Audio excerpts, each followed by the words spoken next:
کلا انہا تذکرہ، یہ لفظ بہت اہم ہے. تذکرہ، ذکرہ، تذکیر، فذکر بالقرآن، کیا معنی ہے اس کے؟ یاد دہانی صحیح ترین ترجمہ ہے، یاد دہانی. ایک ہے کسی کو کچھ سکھانا، نئی بات سکھانا، ایک ہے یاد دہانی. اسے ایک چیز معلوم تھی، کوئی بھول گیا، یاد کرانا. جیسے آپ کے کسی دوست نے آپ کو بہت قیمتی قلم دیا تھا، آپ نے اسے بہت سنبھال کر اپنے ٹرنک میں رکھ دیا. اب سال ہا سال ہو گئے، نہ دوست سے ملاقات، نہ وہ یاد. اچانک آپ نے کسی روز ٹرنک کھولا اور وہ قلم آ گیا، تو آپ کو دوست یاد آ جائے گا کہ نہیں؟ اسی لیے قرآن آفاق و انفس کے لیے آیات کہتا ہے. ہم اپنی آیات دکھائیں گے تمہیں، نشانی جس کو دیکھ کر تم ہمیں پہچانو گے. اور تذکرہ کا مطلب کیا ہے؟ پوٹینشلی ایمان ہر انسان کے دل میں موجود ہے. یہ جو روح جو ہمارے قلب کی مسکن نکین ہے، اس میں اللہ کی معرفت بھی ہے، اللہ کی محبت بھی ہے. البتہ ذہول کے پردے پڑ گئے ہیں، بھول اور نسیان طاری ہو گیا ہے. ہم دنیا ہی کے اندر گم ہو کر رہ گئے ہیں. ہماری ساری دلچسپیاں دنیا سے ہیں، لہذا ہماری توجہ ہی نہیں ہے. ورنہ ہر انسان کے دل میں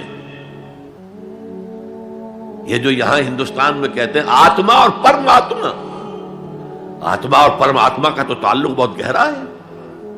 ابتدا میں بنا دی گئی تھی ارواح. جب ہم سب کے سب تمام انسان آدم سے لے کر اور تا قیامت جو انسان آئے گا دنیا میں، ان سب کی ارواح پیدا کر دی گئی. اور پوچھا گیا الستو بربکم قالوا بلا، یاد ہے؟ لہذا یہ تذکرہ ہے، یہ یاد دہانی ہے، تمہارے اندر موجود ہے. اللہ کی معرفت بھی موجود ہے، اللہ کی محبت بھی موجود ہے. لیکن کلا بل ران علی قلوبہم ما کانوا یعملون، ان کے دلوں پر زنگ آ گیا ہے اب ان کے اعمال کی وجہ سے.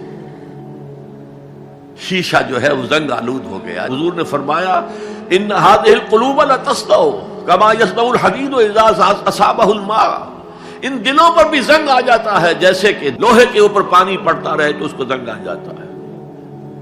پوچھا گیا فما جلاؤها یا رسول اللہ، اے اللہ کے رسول ہماری تلواروں کو زنگ لگتا ہے، ہم پالش کرتے ہیں، سیکل کرتے ہیں، وہ پھر چمک اٹھتی ہیں. تو دل پر اگر زنگ آ جائے تو اس کا علاج کیا ہے؟ دو چیزیں فرمائی، کثرت و ذکر الموت و تلاوت القرآن. دو کام کرو کثرت سے، موت کو یاد رکھو، یہاں رہنا نہیں ہے، جانا ہے. یہ ہمارا گھر نہیں ہے، یہ ہماری منزل نہیں ہے. ہمارا اصل گھر جو حضور نے فرمایا انما الدنیا خلقت لکم وانتم خلقتم للآخرہ، یہ دنیا تمہارے لیے بنائی گئی، تم آخرت کے لیے بنائے گئے ہو. اسی لیے حضور نے فرمایا کن فی الدنیا کانک غریب وعابر السبیل، دنیا میں ایسے رہو جیسے راہ چلتے مسافر ہو یا اجنبی ہو. اپنے بارے میں فرمایا مالی والی دنیا، مجھے تمہاری دنیا سے کیا سروکار، انما مثلی کراکب استظل تحت شجرۃ ثم راح فترکها، میری مثال اس مسافر کی سی ہے جو ذرا سستانے کے لیے کسی درخت کے سائے میں بیٹھتا ہے تھوڑی دیر. وہ اس کا گھر تو نہیں ہے، اس کی منزل نہیں ہے، پھر وہ اس کو چھوڑتا ہے، اپنا راستہ لیتا ہے. یہ اگر ہمارا تصور قائم ہو جائے، کلا انہا تذکرہ.